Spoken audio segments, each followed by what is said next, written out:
Peace be with you.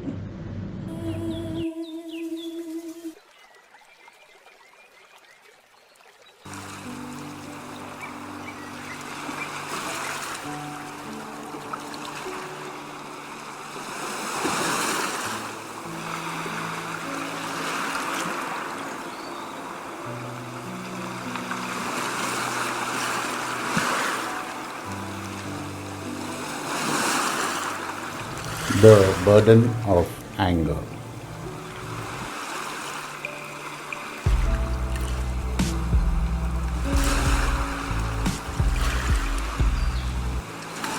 Peace be with you.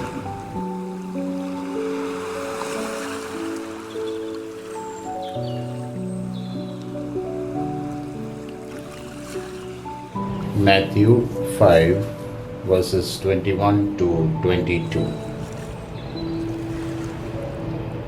You have heard that it was said to your ancestors, "You shall not kill," and whoever kills will be liable to judgment.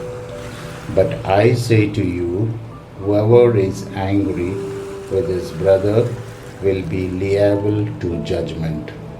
And whoever says to this brother, Raka, will be answerable to the Sanhedrin.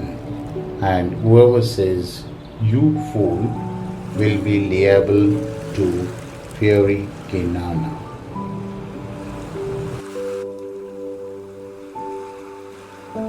Peace be with you.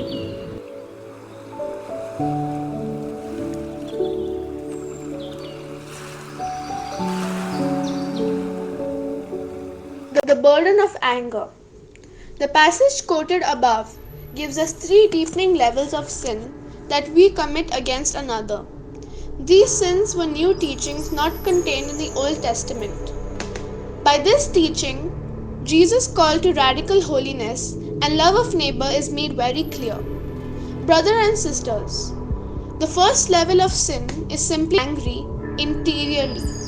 The sin of anger is an interior attitude of disgust towards another. Jesus says that the consequence of having anger towards another is that you will be liable to judgment. The second level of sin is when you say to another, Raka. This Aramaic word is difficult to translate but would include some form of expression of one's anger towards another. It would be a derogatory way of saying to another that they are unintelligent or inferior. The third level of sin Jesus identifies is when you call another fool. This word is an even stronger expression of Raka and would be a verbal criticism of them, indicating that the person is a lost soul in moral sense. It is a strong moral condemnation of another that is expressed. So, do you struggle with anger? Jesus' calling to freedom from all levels of this sin is a high one. There are many times in life when a passion of anger is stirred up for one reason or another, and that passion leads to one of these levels of sin. It's a common temptation to want to condemn another with whom you are angry in the strongest way possible. It's important to understand that this new teaching of Jesus is truly not a burden when understood and embraced. At first, it can seem that these laws of our Lord against anger are negative.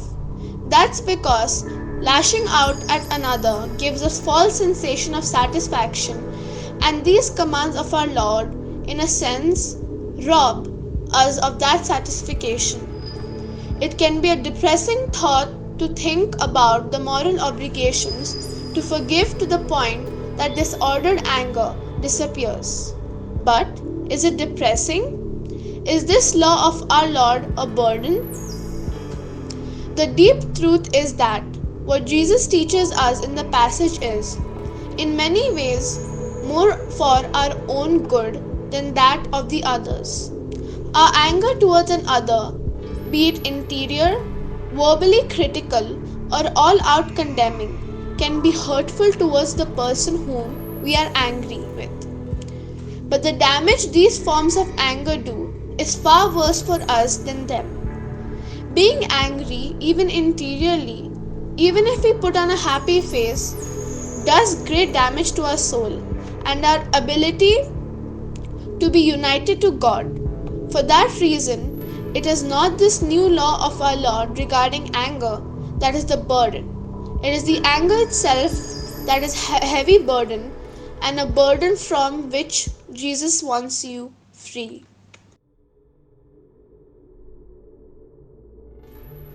The Word of God.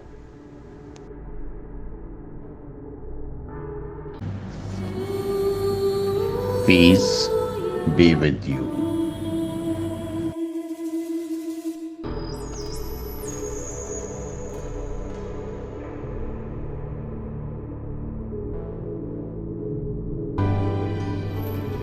Thank you, Abigail Menezes, for the lovely word of God. Brothers and sisters, let us reflect today upon the sins of anger. As you do, try to see your disordered anger as the real enemy rather than the person with whom you are angry. Pray to the Lord to free you from these enemies of soul and seek the freedom that He wants to bestow. Now let us pray. My merciful Lord, you call us to perfect freedom from all that burdens us. Anger burdens us. Help me to see the burden that my anger imposes upon me, and help me to seek through freedom, through the act of forgiveness and reconciliation. Please forgive me, dear Lord, as I forgive all who have hurt me.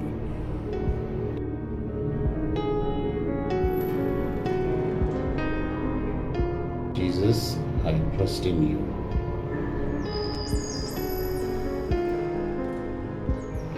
May God bless you and have a wonderful day.